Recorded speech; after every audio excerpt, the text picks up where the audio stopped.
Back on the SportsMax Zone, we're going to talk some cricket now.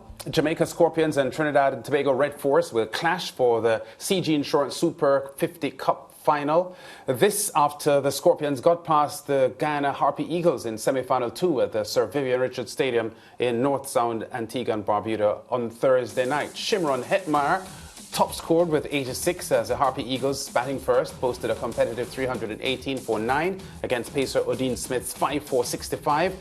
Then skipper Rovman Powell stroked an unbeaten 105 from 92 deliveries, and Brandon King added 64, while Gurukesh Moti picked up 3 for 48 as the Scorpions reached 322 for 7 in 48.1 overs to win by 3 wickets with 11 balls to spare. Now joining us to review semi-final 2 and a look ahead to Saturday's final, cricket commentator Nikhil Uttam Chandani, who is in Antigua and Barbuda, I might add. Nikhil, great going for the Scorpions last night. They were given a testing and challenging target, but Rovman played with a lot of maturity and determination and got his team across the line.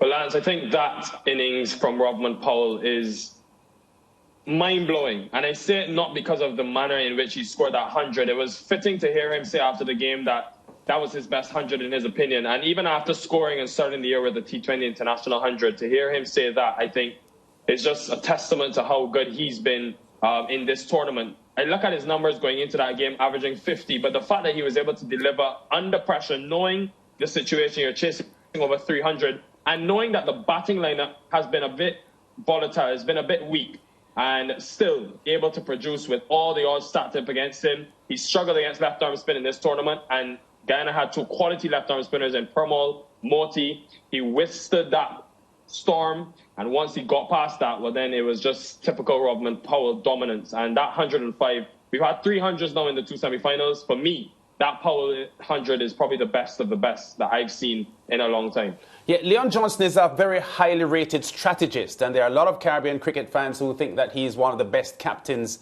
in regional cricket. Is there anything that he could have done to stifle the run chase and give the Harpy Eagles a better chance of winning that match last night? Well, I think, Lance, definitely hindsight 2020. We can look back on it and say many things, but definitely what I will say is I felt he could have possibly gone to Sherfane Rutherford a bit early in the innings. His first over went for 15 runs, but on that pitch, which seemed to be a bit slow and a bit too paced, I would have liked to see Rutherford with his cutters into the pitch, because when he went to Kevin St. Clair, Rovman Powell just waited on him and he really dispatched him to all parts. But for me, Leon Johnson, he tried to throw the left-arm spin at him. It didn't work. He tried both left-arm spinners, and Powell just continued to fight on. He got some support as well. You look at that 103-run partnership with Alwyn Williams. But the only thing I could say Leon Johnson could have possibly done was try Rutherford a bit early on in that innings and be a bit more courageous. But, I mean, he went to Shepherd, he went to his 2 left-arm spinners, guys that have been producing for him throughout the tournament, and it just didn't come off for him. I think the pitches have a lot to do with it as well. It was just very good batting tracks compared to what we had at the start of the tournament. And that's why you see now 4 scores over 300 in the semi-finals. Yeah, I want to get a quick comment from you too, Nikhil, about Brandon King and the kind of form that he's showing, because I am becoming more and more impressed with this player. I saw him play a shot last night where he was chipping down the pitch to hit a spinner. Can't remember exactly. And the ball was pitched short, so he didn't get even close to the ball.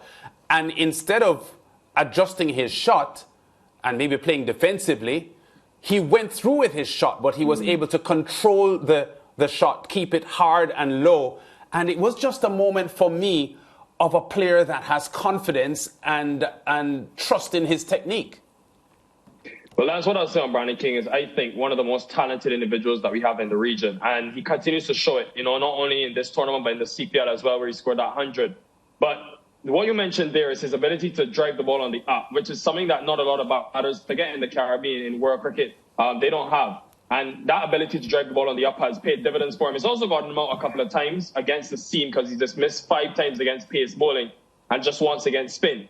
But the start for me that he gave Jamaica last night, 79 runs in the first 10 overs and 100 runs in 15 overs, that to me set the difference between the two sides, because it's been unheard of for teams to score over more than 45 or 50 runs in the first 10 overs, and they scored 79. And I think that just put Leon Johnson on the back foot straight away. And it just tells you about the expressive player that Brandon King is. I'm still shocked he's not scored a List A 100 as yet, because he has 2 T20 100s, and I think it's only a matter of time. But the shots, the stroke play, the even shot decision as well, decision making, I thought was critical last night. And Rodman Powell summed it up perfectly at the end. He said, he spoke to Brandon King at the halfway point and said, one of us have to score 100 in this game. King obviously got that 50, and Rodman Powell got the 100, and they got the win. Yeah, Nikhil, let's look ahead now to the big clash tomorrow, Trinidad and Tobago up against Jamaica at the Sir Vivian Richards Stadium. What type of cricket are we expecting? Because we have 2 players coming out of the teams with centuries. Yeah, it should be a fun one, Mariah, to be honest. But it's a new pitch number 3 now, so that will have a part to play as well. Should be good for batting. And we've seen a trend now, which is not usual. Sometimes teams like to chase, but runs on the board have been critical. Obviously, last night, the Scorpions chasing down. But we saw, I think, how much the pressure was on the Barbados Pride when the Trinidad and Tobago Red Force set a total. I think it comes down to how do Trinidad and Tobago get Rodman Powell and Brandon King out. Yes, the other batters have chipped in, but to me, those 2 hold the key.